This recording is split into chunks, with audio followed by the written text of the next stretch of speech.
मुंबई महानगरपालिकेकडून वाचन संस्कृतीचं जतन करण्यासाठी बेस्टच्या डबल डेकर बसमध्ये वाचनालय। दक्षिण मुंबईतल्या जे हॉस्पिटलच्या उड्डाणपुलाच्या खालच्या मोकळ्या जागेत उभारली लायब्ररी।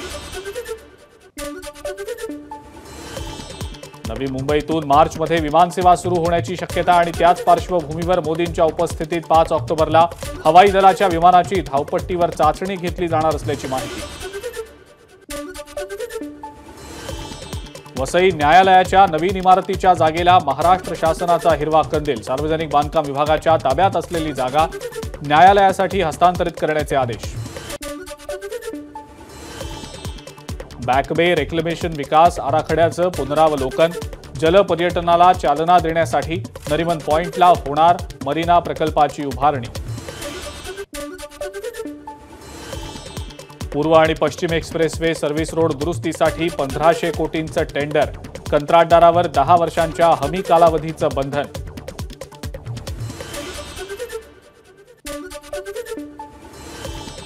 बदलापूर आणि नवी मुंबई दरम्यान 8 पदरी महामार्गाची निर्मिती। त्यामुळे नवी मुंबईच्या प्रवासात 30 मिनिटांची तर मुंबईत येण्याच्या प्रवासात 1 तासाची बचत होणार। रेल्वेनं विना तिकीट प्रवास करणाऱ्यांना लवकरच अधिक दंड भरावा लागण्याची शक्यता। दंडाच्या दरांमध्ये सुधारणा करण्याची मागणी।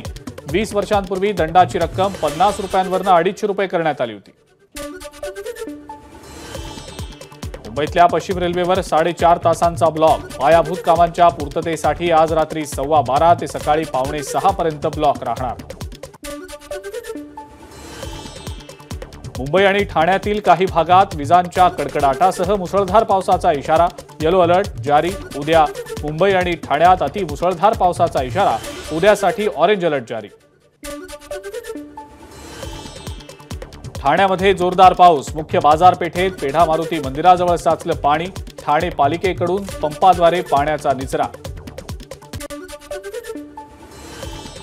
मुंबईतल्या पूर्व उपनगरात जोरदार पाऊस। भांडूप नाहूर परिसरातल्या सखल भागात साचलं पाणी। मुसळधार पावसामुळे वाणगाव चिंचणी रस्ता वाहतुकीसाठी बंद। वाणगाव जवळील देदाळे आणि कलोली इथं रस्त्यावर पाणी साचल्यानं वाहतूक बंद। मुंबईमध्ये चिकुनगुनियाचा वाढता प्रादुर्भाव रोखण्यासाठी आरोग्य विभागाकडून काही पॉझिटिव्ह सॅम्पल्सची जिनोम सिक्वेन्सिंग। व्हायरसमध्ये काही बदल झालेत का या संदर्भात तपासणी करणार। दिव्यांगांच्या मागणीसाठी मुंबईमध्ये बच्चू कडूंचे कार्यकर्ते आक्रमक। लाडक्या बहिणींप्रमाणे दिव्यांगांना दरमहा 6,000 रुपये द्या। आकाशवाणी आमदार निवासावर बच्चू कडूंचे कार्यकर्ते आक्रमक। अक्षय शिंदेच्या एन्काउंटरला आम्ही एन्काउंटर म्हणू शकत नाही। एन्काउंटरची व्याख्या वेगळी असते। हायकोर्टानं व्यक्त केलं मत। तर नॉर्मली तुम्ही डोक्यात गोळी मारता का? हायकोर्टाचा पोलिसांना सवाल। 4 पोलीस असूनही आरोपीला नियंत्रणात का ठेवलं नाही? हायकोर्टाचा सवाल। आरोपीला तुम्ही नियंत्रणात ठेवायला हवं होतं। हायकोर्टानं व्यक्त केलं मत। झाडलेल्या गोळीचा फॉरेन्सिक अहवाल सादर करा। हायकोर्टाचे राज्य सरकारला निर्देश। पोलिसांच्या कारवाईवर संशय नाही, मात्र सत्य समोर येणं गरजेचं असल्याचं हायकोर्टाचं म्हणणं। एन्काउंटर प्रकरणी 3 ऑक्टोबरला आता पुढची सुनावणी। न्याय वैद्यकीय प्रयोगशाळेचा सीलबंद अहवाल सादर करण्याचे राज्य सरकारला निर्देश। घटनेत सहभागी सर्व पोलिसांचे कॉल डिटेल्स रेकॉर्डही सादर करण्याचे निर्देश।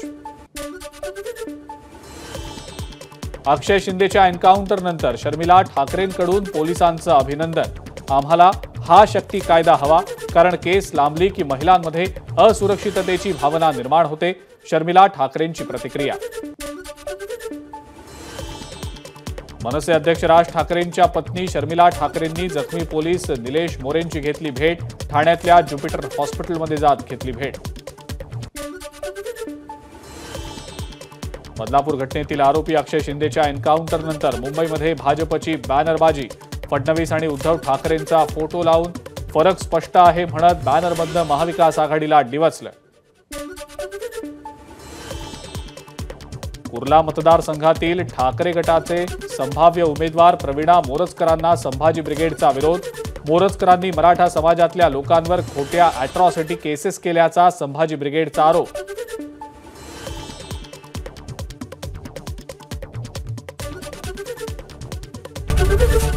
एबीपी माझा, उघडा डोळे बघा नीट.